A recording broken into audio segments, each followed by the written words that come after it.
अरे ये क्या, जगन्नाथ जी किस देवी को बांधकर उल्टा लटका रहे हैं? आइए देखते हैं इस कथा में। श्री मंदिर में आज एकादशी के दिन भात बन रहा है। हाँ, भात बन रहा है, दाल बन रही है, अनेकों प्रकार के व्यंजन और तरकारियां बन रही हैं। अरे, इस कलयुग में जहाँ एकादशी के दिन भात खाना तो दूर की बात, उसका विचार करना भी महापाप माना जाता है, वहाँ श्री क्षेत्र पुरी के जगन्नाथ मंदिर में आज उत्सव का माहौल है। भक्तगण आनंद बाजार में बैठकर तृप्त होकर महाप्रसाद पा रहे हैं। आखिर ऐसा क्यों यहाँ एकादशी माता का चाबुक नहीं चलता? बात उस समय की है जब सतयुग का सवेरा था। भगवान विष्णु के श्री अंग से एक परम तेजस्वी शक्ति उत्पन्न हुई, जिनका नाम था एकादशी देवी। उनका जन्म ही इसलिए हुआ था कि वे संसार से पाप का नाश कर सकें। ठाकुर जी ने उन्हें निहारते हुए एक विशेष वरदान दिया। बोले, देवी, महीने में 2 दिन तुम्हारा राज चलेगा। जो भी मनुष्य उस तिथि पर अन्न, विशेषकर चावल पाएगा, उसके सारे संचित पाप उस अन्न में समा जाएंगे, और जो तुम्हारी शरण में रहकर व्रत करेगा, उसे साक्षात मेरा धाम प्राप्त होगा। एकादशी माता जो थी, उन्हें अपनी इस शक्ति पर बड़ा गर्व हो गया। हो भी क्यों ना, तीनों लोकों में उनका भय था। स्वर्ग हो या पाताल, उस दिन कहीं चूल्हा नहीं जलता था। पापी से पापी मनुष्य भी एकादशी के दिन चावल को छूने से कांपता था। अपनी विजय पताका फहराती हुई अहंकार में डूबी एकादशी माता एक दिन नीलांचल धाम यानी हमारे जगन्नाथपुरी पहुंची। जैसे ही उन्होंने मंदिर के सिंह द्वार में अपना पहला कदम रखा, उनको लगा कि शायद वे रास्ता भटक गई हैं। उनका दिमाग चकरा गया। आज एकादशी की पावन तिथि थी, पर यहाँ का नज़ारा तो बिल्कुल उलट था।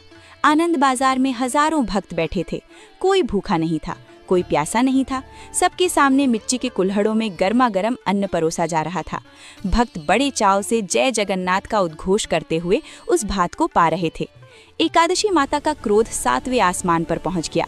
वे व्याकुल हो उठी, सोचने लगी, ये मेरा अपमान है। मेरे ही दिन यहाँ चावल? क्या जगन्नाथ जी मेरा नियम भूल गए? क्या उन्हें मेरी शक्ति का भान नहीं? क्रोध में जलती हुई वे सीधे मंदिर के गर्भगृह में घुस गईं। सामने रत्न सिंहासन पर ठाकुर जी अपने बड़े भाई बलभद्र और लाडली बहन सुभद्रा के साथ मंद मंद मुस्कुरा रहे थे।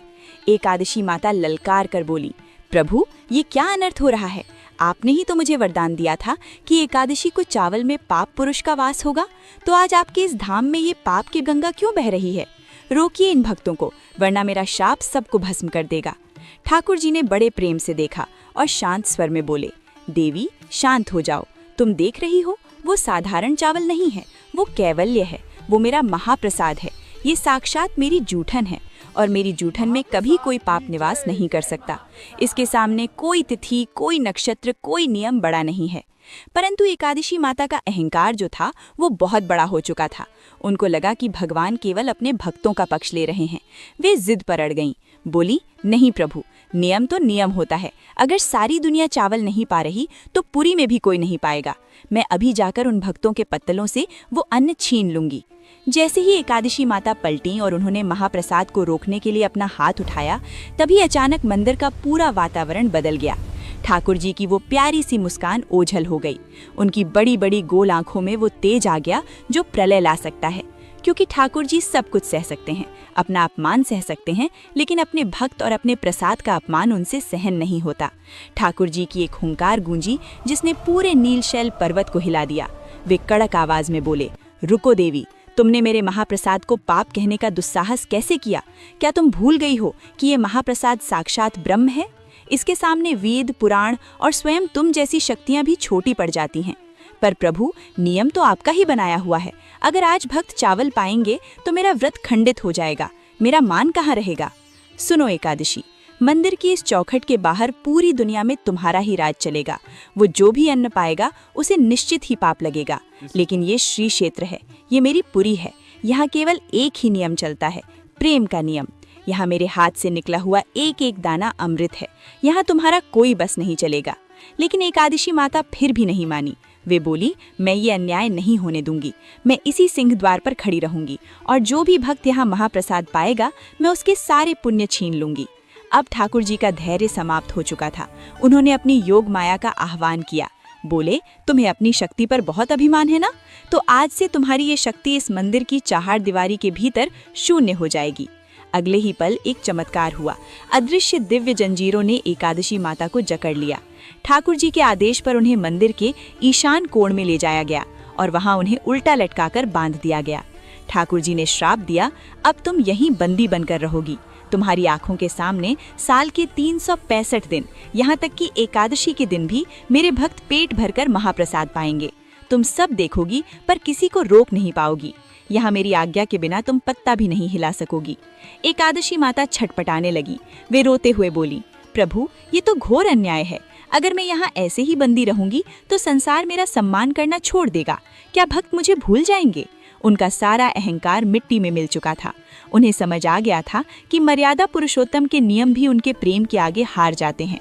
ठाकुर जी जो करुणा के सागर हैं, उनका दिल पसीज गया। सजा तो मिल चुकी थी, पर वे तो भक्त वत्सल हैं। उन्होंने बंदी बनी हुई एकादशी माता के पास जाकर एक अनोखा समझौता किया। ठाकुर जी बोले, देवी घबराओ मत, मैं तुम्हारा अपमान नहीं होने दूंगा। आज से एक नई रीत चलेगी। पुरी में एकादशी के दिन भक्त पेट भरकर महाप्रसाद पाएंगे। उन्हें कोई पाप नहीं लगेगा, लेकिन तुम्हारे सम्मान की रक्षा के लिए वे उस महाप्रसाद को पाने से पहले अपने मस्तक से लगाएंगे, उसे दंडवत प्रणाम करेंगे और मन ही मन कहेंगे, हे एकादशी माता, ये साधारण अन्न नहीं, प्रभु का प्रसाद है। मैं इसे प्रभु की आज्ञा मानकर ग्रहण कर रहा हूँ। मेरा व्रत खंडित न हो। एकादशी माता इस सम्मान से प्रसन्न हो गईं।